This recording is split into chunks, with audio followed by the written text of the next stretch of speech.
Hello students आज हम रसखान के बारे में पढ़ेंगे। रसखान के सवैये पढ़ेंगे। तो सबसे पहले हम रसखान के परिचय के बारे में पढ़ लेते हैं। तो बोलते हैं रसखान का जन्म सन 1548 में हुआ माना जाता है। उनका मूल नाम सैयद इब्राहिम था और वे दिल्ली के आसपास के रहने वाले थे। कृष्ण भक्ति ने उन्हें ऐसा मुक्त कर दिया कि गोस्वामी विठलनाथ से दीक्षा ली और ब्रजभूमि में जा बसे। सन 1628 के लगभग उनकी मृत्यु हुई। सुजान, रसखान और प्रेम वाटिका उनकी उपलब्ध कृतियां हैं। रसखान रचनावली के नाम से उनकी रचनाओं का संग्रह मिलता है। प्रमुख कृष्ण भक्ति कवि रसखान की अनुरक्ति न केवल कृष्ण के प्रति प्रकट हुई है बल्कि कृष्ण भूमि के प्रति भी उनका अनन्य अनुराग व्यक्त हुआ है। उनके काव्य में कृष्ण की रूप माधुरी, ब्रज महिमा, राधा कृष्ण की प्रेम लीलाओं का मनोहर वर्णन मिलता है। वे अपनी प्रेम की तन्मयता, भाव विहलता और आसक्ति के उल्लास के लिए जितने प्रसिद्ध हैं उतने ही अपनी भाषा की मार्मिकता, शब्द चयन तथा व्यंजक शैली के लिए।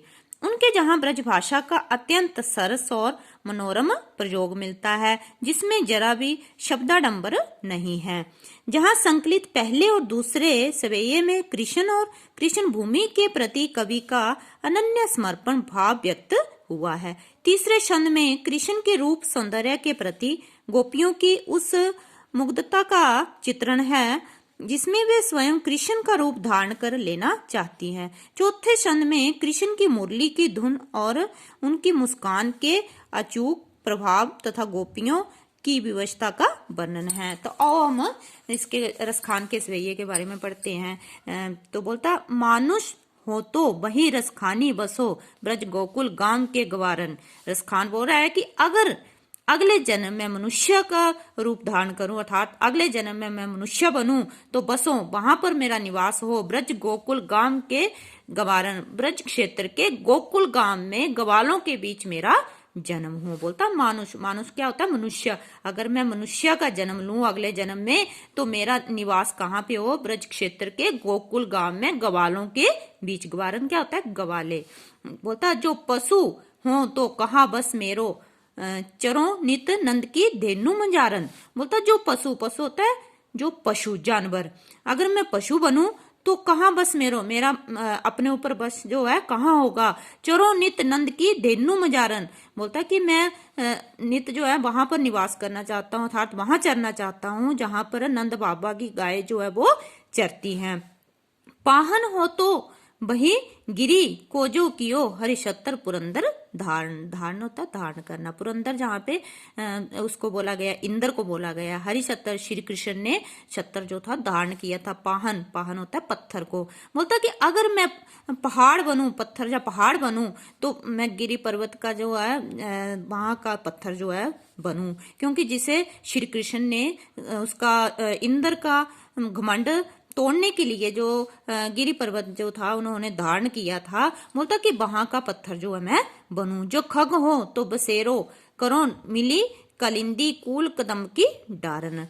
कलिंदी मतलब जहां पे बताया जमुना, कूल किनारे, कदम्ब कदम की डारन डाली पर। बोलता कि अगर मैं, खग होता है पक्षी, अगर मैं पक्षी बनूं अगले जन्म में मेरा पक्षी का जन्म हो तो बसेरा करो, मेरा वहां पर निवास हो जहां जमुना नदी के किनारे कदम की डाली पर मेरा निवास हो। अर्थात जहां पे बताया हुआ है कि जहां जहां श्री कृष्ण जी रहते थे वहां वहां पर मेरा जन्म होना चाहिए। अर्थात वो अगले जन्म में श्री कृष्ण के पास ही रहना चाहता है। बोलता जा लकटी अरु कमरिया पर राज तिहूं पूर को ताजी डारो। बोलता या होता है इस लकटी, लकड़ी, लकड़ी क्या होता है? लकड़ी। आरु कमरिया, बोलता है कमरिया होता है कंबल। बोलता है इस लकड़ी और कमरिया के ऊपर राज तिहूं पूर को ताजी दो। बोलता है मैं तीनों राज्यों का सुख जो है वो निशावर कर दूंगा। आठों सिद्धि नवों निधि के सुख नंद की गाय चराई विसारो। बोलता है कि अगर मुझे नंद बाबा की गाय चराने का सुख मिलता है तो इसके लिए मैं जो है आठों सिद्धियां और नौ निधियां जो है वो निशावर कर देता हूँ, अगर मुझे नंद बाबा की गाय चराने का अवसर मिलता है।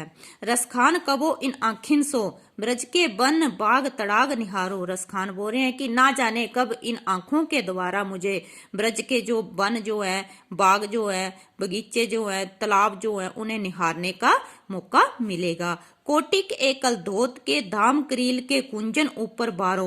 बोलता कोटिक होता करोड़ों, बोलता मैं अपने करोड़ों कलदोत सारे महल जो है, करोड़ों महल जो है वो निशावर कर दूंगा। करील होता है कांटेदार झाड़ियां, इन कांटेदार झाड़ियों के ऊपर जो है जहां श्री कृष्ण का निवास था, जहां पर श्री कृष्ण गाय चराने जाते थे, उन कांटेदार झाड़ियों के ऊपर मैं जो है अपने करोड़ों महल जो है वो निशावर कर दूंगा था। जहां पे दूसरे में पैराग्राफ में बताया गया है कि अगर मुझे श्री कृष्ण के वहां जो है उसकी जो लकड़ी और कमरिया जिसको लेकर वो गाय चराने जाते थे, अगर वो मिल जाता है तो उसके ऊपर मैं तीनों लोगों का सुख निशावर कर देता हूँ। बोलता कि अगर मुझे नंद बाबा की गाय चराने का अवसर मिलता है तो मैं उसके ऊपर जो है 8 सिद्धियां और 9 निधियां जो है वो त्याग दूंगा।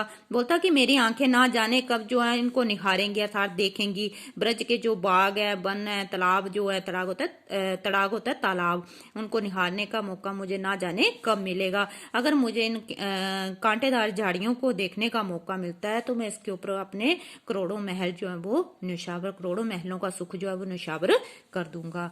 स्टूडेंट्स, आज हमने रसखान के ये जो थे 2 पैराग्राफ पढ़े हैं, नेक्स्ट हम कल पढ़ेंगे, तो इनको आपने ध्यान से सुनना है। Thank you.